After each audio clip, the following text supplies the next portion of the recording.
last game, having the ACC Big Ten Challenge, having the Gavitt Cup, right? And now having the league start early like we did, it's great for college basketball. These Saturdays, you know, there's some playoffs going on in football, but they're much different Saturdays. And for us to take hold of a Saturday afternoon, have that great crowd again, right? Play a really great program, just an overall tremendous program in the Purdue program, and then play that way is special.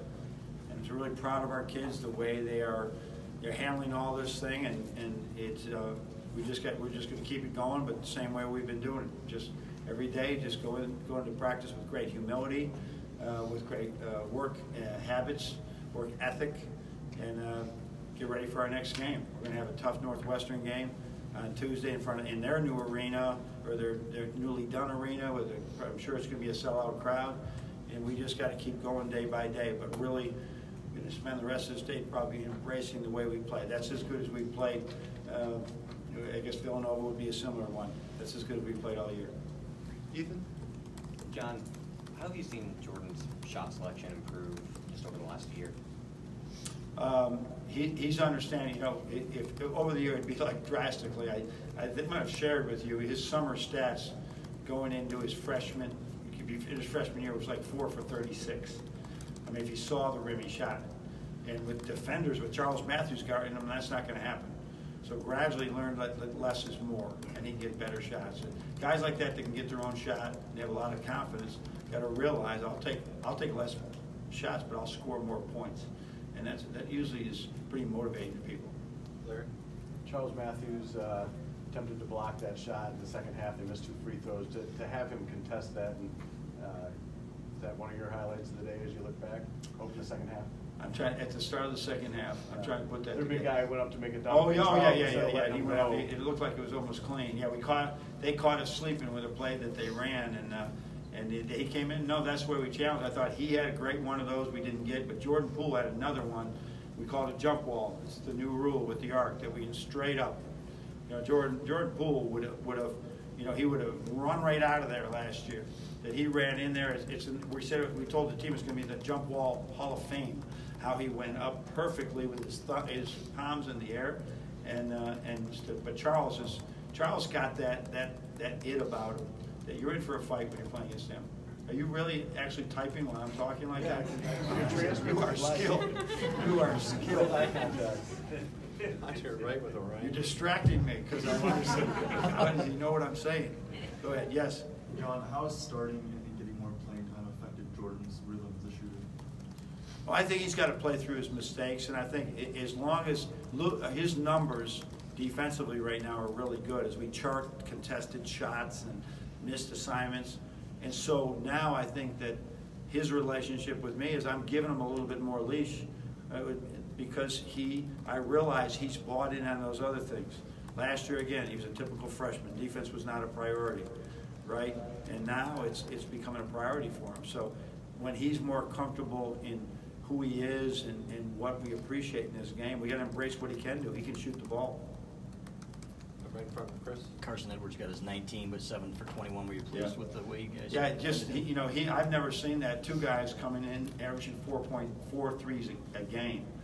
Now Charles is not happy. Klein got 3, but he only got 1 off in the second half. And then Carson, you know, that's what Xavier embraces that. Yeah, that's how he can really show what a good player he is. But he's been averaging 4. How many? I forget how many he took. But he only got 1, right? And so that was part of the game plan. I think it's a part of a lot of people's game plan is make sure that they're good shooters, don't get open looks. And then one of the ones that he made was when Iggy was on him, and we went under a screen, which we never should have done. And then after the first game, you said John Teskey, you needed more from him. Yep. You're starting to see the consistency that you wanted. Yeah, those out-of-area rebounds we're just seeing now for the first time. I think if we recall when Mo was not rebounding at all, and then all of a sudden it just sort of comes to them. They realize where with the angles how to use your body better, and those 8 rebounds. He's playing against big boys in there. Those 8 rebounds, and then the 2 threes back to back is a huge step now for him. that he's never made one in the game until that one against Providence, and he's had a couple bad misses. He wasn't good at the foul line the other night against North Carolina. Now all of a sudden he's good from the foul line and makes it. That's a confidence thing that it will empower him going forward. In the back was Zach. Sticking with Teskey, what impressed you about him this summer? I know he stuck around. Conditioning was a big focus for him. Yeah, there's a lot of Camp Sanderson stuff going on out there in the court. That he's been in there. John is not the guy that is, going to talk a lot about it.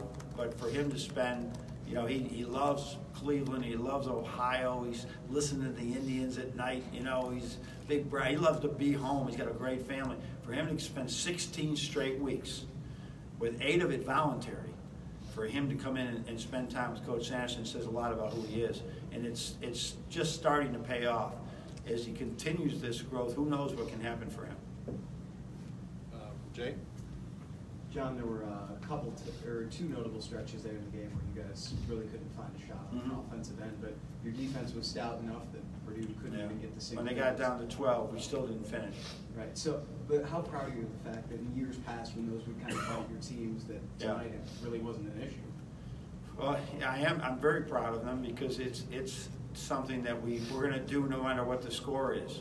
But they're learning that sometimes you're not going to make a foul shot. You're going to turn it over. You have a tough refs call, right? Your defense can be the one constant. And as long as we keep embracing that, right, we can keep having success. Front with Ryan. John, you guys really attacked the top of the key, top of the break, the three-point line. What did he see from Purdue? It's just like they did last year, and we didn't expect it at all. They switched everything we did. So the best thing when you get in those situations is get downhill when their big guy steps out to guard, get downhill and we use the alleys really to get penetration and find other people. So it's I completely unexpected, but we have enough history in it from doing it last year, and we also saw it from Villanova during the year. So let's just go and do it. And we have a game plan for it. Stay here with Teo. John, how much does it help get guys like Jordan and Iggy open when guys who don't hit threes as often, like Charles and John, are hitting their threes? Yeah, I think it's all about our passing, really, that we're seeing each other. The ball stuck a couple times today, but other than that, if we can just keep moving the ball and keep good live action, somebody's going to come open. Somebody's going to make a mistake and leave one of our guys. So they're really a team right now, and they sort of got to learn that the good shot is the next open man. It's not my shot. It's what's the next open man, and we have to trust that because all the perimeters and now John, everybody's is shooting the ball and has confidence. So let's shoot it when we're open and drive it when we're not, or keep the ball moving. On your right with Nick. Yeah, I know it's only December, but you guys have beaten everybody. It's December now, Nick. Yeah, it's December. I took that November calendar and took it away, so that was a pretty good month.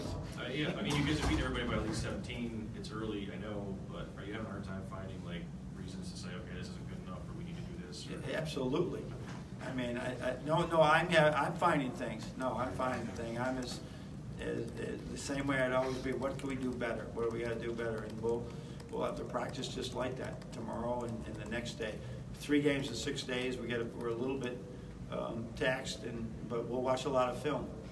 The last time we, after the Carolina game, our 7 watched an hour of film, cut up, right, good, a lot of good stuff, but also some things. And then while we were working the Brandon Johns, they went back and watched some more. So whatever we can do to rest them right now, get them to continue to learn the way basketball should be played, the way they got to share the ball, it's all good for us. Do you feel like as a collective, though, they're picking this up faster? Yeah, I think that the ones that are have had here enough made a point to tell Brandon Johns, hey, listen, Harns wasn't even on our scouting report as a freshman, right? There's a chance that you just got to continue to grow. But the other guys have picked up a lot, and Iggy is exceptional with how he's picked things up. But like today, I met with him 15 minutes while the other guys are working out. Iggy and I were just talking basketball today just so he can continue to grow in it. We're here with Tom.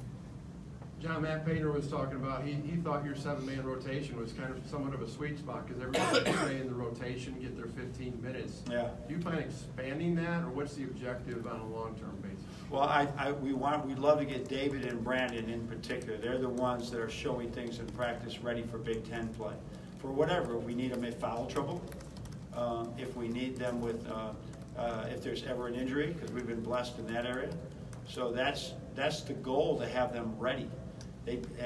But if you have a 7 or 8 man rotation, that's not the end of the world either, right? That's really good, but you got to stay healthy. So you can't just say, hey, we're good, we got a good 7, and forget about your other guys.